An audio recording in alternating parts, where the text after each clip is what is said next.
आज हम पढ़ने वाले हैं if else statement. If else statement का मतलब है कि हमें कोई भी अगर कंडीशन चेक करना है कि if this condition is true, so एक सेट ऑफ स्टेटमेंट्स एग्जीक्यूट होगा। अगर फॉल्स है तो another set of statements will get executed. तो इसको हम लेट अस सी के एक एग्जांपल के थ्रू देखते हैं। यहाँ पे देखिए, यहाँ पे कंडीशन, या फिर मैं आपको सीधा ऑनलाइन कंपाइलर पे दिखा देती हूँ। ये देखिए, अगर मैंने एक प्रोग्राम लिखा है, जैसे मैंने लास्ट वीडियो में आपको ये प्रोग्राम एग्जीक्यूट करके दिखाया था कि INT quantity discount is equal to 0, total 0 and rate. तो मैं rate and quantity and rate ये मैं यूजर से इनपुट लेती हूँ। स्कैनफ स्टेटमेंट में हम यूजर से इनपुट लेते हैं और फिर if quantity is greater than 1000, so discount will be calculated as 10%।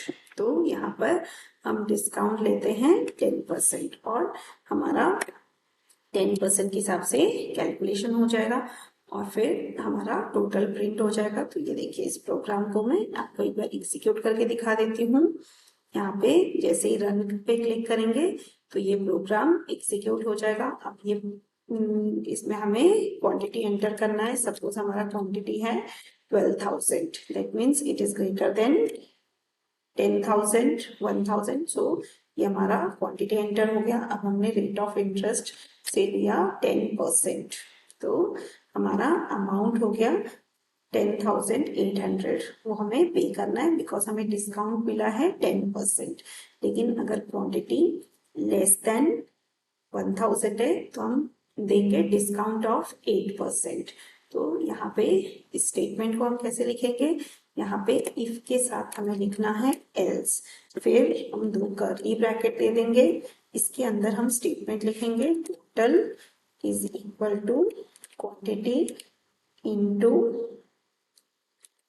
Rate minus quantity into rate into discount by 100 word semicolon. और यहाँ पर हमें डिस्काउंट स्पेसिफाई करना है। Discount is equal to 8, that is 8%। और इनिशियली हमने डिस्काउंट स्पेसिफाई किया है 10%। या फिर हम यहाँ पे सेफर साइड के लिए इसके अंदर भी लिख सकते हैं डिस्काउंट इज इक्वल टू 10%। तो ये स्टेटमेंट क्या करेगा कि अगर क्वांटिटी ग्रेटर देन 1,000 है तो discount will be 10% and accordingly calculations will happen. Otherwise discount will be 8% and accordingly calculations will happen. तो इस प्रोग्राम को एग्जीक्यूट कर देते हैं। ये देखिए, एग्जीक्यूट करने के बाद हमें एंटर करना है क्वांटिटी। तो मैं क्वांटिटी एंटर करती हूँ 12, 100 एंड रेट एंटर करती हूँ 10%। तो अब हमारा जो आउटपुट है वो 10,800 आ गया। अब हम वापस रन करते हैं। आप देखते हैं एल्स पार्ट एग्जीक्यूट करने के लिए हम क्वांटिटी लेस देन 1,000 एंटर करेंगे। से क्वांटिटी इज 800, इसका रेट ऑफ इंटरेस्ट इज 10%। तो यहाँ पे देखिए, यहाँ पे 8% का ही हमको डिस्काउंट मिला। तो I hope if else statement is clear. इसके ऐसे ही हम सैलरी का भी कैलकुलेशन कर सकते हैं। If basic is less than 1,500 then these will be the calculations. अगर ये ग्रेटर देन 1,500 है then this calculations of these statements will get executed।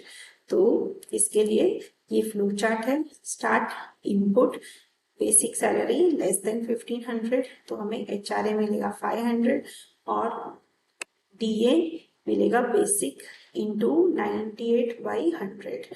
और अगर ये ग्रेटर देन 1,500 है तो HRA is equal to basic into 10% and DA is equal to basic into 90%, and then gross salary is basic plus HRA plus DA। तो इस तरह से हमारा ग्रॉस प्रिंट हो जाएगा। तो इस प्रोग्राम को भी आप एग्जीक्यूट कर सकते हैं। कोई भी सी कंपाइलर ले लीजिए ऑनलाइन और इसमें आप इसे एग्जीक्यूट कर दीजिए। डायरेक्टली भी अगर आप कोड भी टाइप करेंगे तो भी होगा, या फिर इस कोड को एक बार कॉपी करके किसी भी ऑनलाइन कंपाइलर में इसे हम एग्जीक्यूट करके देख सकते हैं। बट एक बार आप कोड चेक कर लीजिए, float basic gross DA HRA। Enter basic salary, यहाँ पे एंटर कर देंगे। फिर if it is less then 1500 these will be the calculation, else these will be the calculations and we will print gross। तो इसको हम इंटर करके देख लेते हैं। हमें इंटर करना है बेसिक सैलरी। तो जैसे ही बेसिक सैलरी अगर हम 1500 से कम इंटर करेंगे तो ये हमारा इफ पार्ट एग्जीक्यूट हो जाएगा, अदरवाइज एल्स। तो अब मैं पहले बेसिक सैलरी हम इंटर करते हैं 1200। तो इफ पार्ट एग्जीक्यूट हो गया। अब मैं दोबारा से इसको रन करके दिखाती हूँ। अब मैं बेसिक सैलरी 1500 से ज्यादा एंटर करती हूँ, जैसे 2000। तो अब मेरा एल्स पार्ट एग्जीक्यूट हो गया। So I hope this if else statement is clear. वैसे ही आप कोई भी इफ एल्स स्टेटमेंट लिख सकते हैं। जैसे अगर आपको नंबर के बारे में प्रिंट करना है तो मैं यहाँ पे एकदम सिंपल सा एग्जाम्पल दे देती हूँ। ये देखिए मैंने सब डिलीट कर दिया। अब मैं यहाँ पे एक सिंपल सा एग्जाम्पल आपको लिख के दिखा देती हूँ कि a कॉमा b, हम दो नंबर एंटर करेंगे and we will check which number is greater. So if a greater than b we have to printf a is greater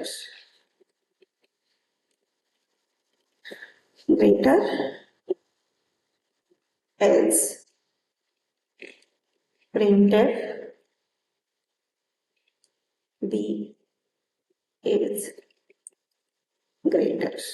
तो ये हमने दो नंबर्स को लिया और फाइंड आउट किया कि वेदर a इज ग्रेटर और b इज ग्रेटर। तो ये यूजर से इनपुट भी ले सकते हैं या फिर आप इसको इनिशियलाइज भी कर दीजिए। जैसे मैंने a का वैल्यू लिया 90 और b का वैल्यू 67। अब मैं इसे इंटीजर या फ्लोट कुछ भी ले सकती हूँ। तो मैं इंटीजर ले लेती हूँ वैल्यूज। ये देखिए int a is equal to 90, b is equal to 67। if a greater than b printf a is greater, else printf b is greater। तो इस प्रोग्राम को रन कर देते हैं तो इसका आउटपुट आना चाहिए a is greater। ये देखिए आउटपुट आ गया a is greater। तो इस तरह से इफ एल्स का कोई भी स्टेटमेंट हम एग्जीक्यूट कर सकते हैं। अगर हमारे पास एक स्टेटमेंट है तो कर्ली ब्रैकेट की जरूरत नहीं है। अगर हमारे पास एक से ज्यादा है तब हमें कर्ली ब्रैकेट की जरूरत है। और इफ एल्स, ये जो एल्स स्टेटमेंट के अंदर हम वापस इफ एल्स लिख सकते हैं। तो इसको हम बोलते हैं नेस्टेड इफ एल्स। तो इसके अंदर हम कुछ भी किसी भी तरह का नेस्टिंग कर सकते हैं। तो with this we have completed the chapter. Thank you.